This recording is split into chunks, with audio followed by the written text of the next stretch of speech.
The last thing we were just going to talk about is Becky, because there's a lot of people talking about Becky because her contract is allegedly up on June 1st, and she has allegedly not re-signed a deal with WWE. And that has then prompted people thinking she's going to AEW. And I want to say, you guys are absolute lunatics. There is no way on God's green earth that Becky Lynch will ever be all elite. It just would never happen. Okay. First of all, her entire legacy is in WWE. What's his name? David LaGreca. Is that his name? That Yeah, busted open. Dan LaGreca. Dan LaGreca. Okay, No, so it is Dave. It is Dave LaGreca. Okay, I was gonna say, he said about Becky that like he wants her to just do whatever she wants to do. Like if she's gonna call it quits, and it is what it is, which I hope that's not what it is. But he was saying that she's too big for AEW. And I agree. She is too big. He argued that she's a bigger star than Charlotte, that she's a bigger star than Mercedes. That was who he mentioned. He doesn't necessarily think that she's a better wrestler than Charlotte, which I don't agree with, but she's too big of a name and too big of a draw to go to AEW. Not to mention, her husband is WWE through and through, just re-signed a new deal. I think that people are forgetting, and some people are mentioning it, but people are forgetting she was supposed to, at least from what we heard, was supposed to take time off after WrestleMania. Had to pivot because Rhea got injured. So I think that she agreed to stay for another month and a half, do this whole thing with the World Heavyweight title, do this story with Liv, and then dip. So I don't think that she's leaving. I think she's getting a well-deserved break. And what better time to take a break than when your husband is on IR already? And so you guys get to actually spend like quality time together with your daughter. Yeah. And like no one deserves it more right now than Becky Lynch, because as much as people want to call her Becky Hogan, this girl has been doing so much for the company and the women's division over the last few years, especially the last few years, that she needs a break. She deserves a break. She needs a break. And Seth was the MVP of WrestleMania. He's obviously taking time off. Mm-hmm. And they need to do this type of thing, having this time off, because once SummerSlam, Royal Rumble, like all those seasons start to approach, you need them, and you need them at 100%, and you need them to be well rested, and this is the time to do it. Like you just like Jey Uso wasn't on Raw, and we didn't realize till right like this show. Mm-hmm. And that just shows that we're not complaining about it.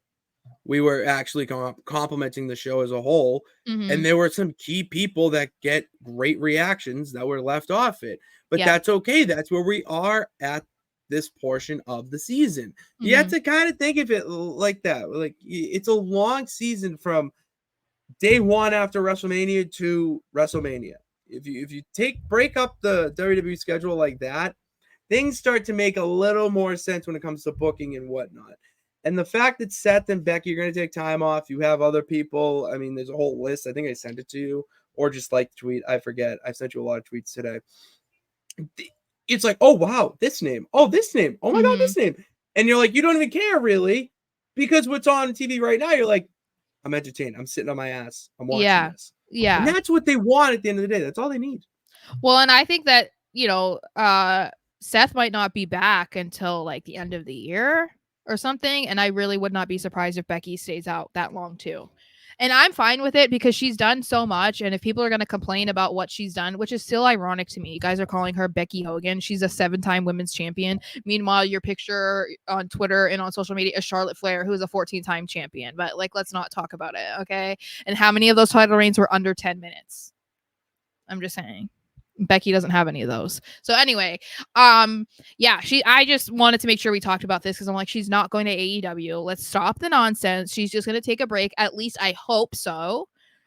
She said to be continued today, which I think was kind of in her way of saying like she's not hanging it up, because there were so many people that were saying I thought that maybe that was the last that we're going to see of her.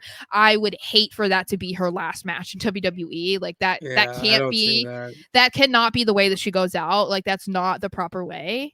So hopefully that's not the case, but whatever she does, I hope that she's thriving because she deserves the break. So And in pro wrestling, it comes down to cash and creative. When it comes to free agents, I think Tony would offer the biggest one was contract, obviously, but he wouldn't know how to. He wouldn't know what it's like having a manual car and not knowing how to drive stick. I Like you also just think exactly. I think that he would be interested in signing Becky simply because of who she is, how big of a star she is, and he would be stealing someone from WWE. However, I do think that he would have to figure it out. Who do you value more, Mercedes Moné or Becky Lynch?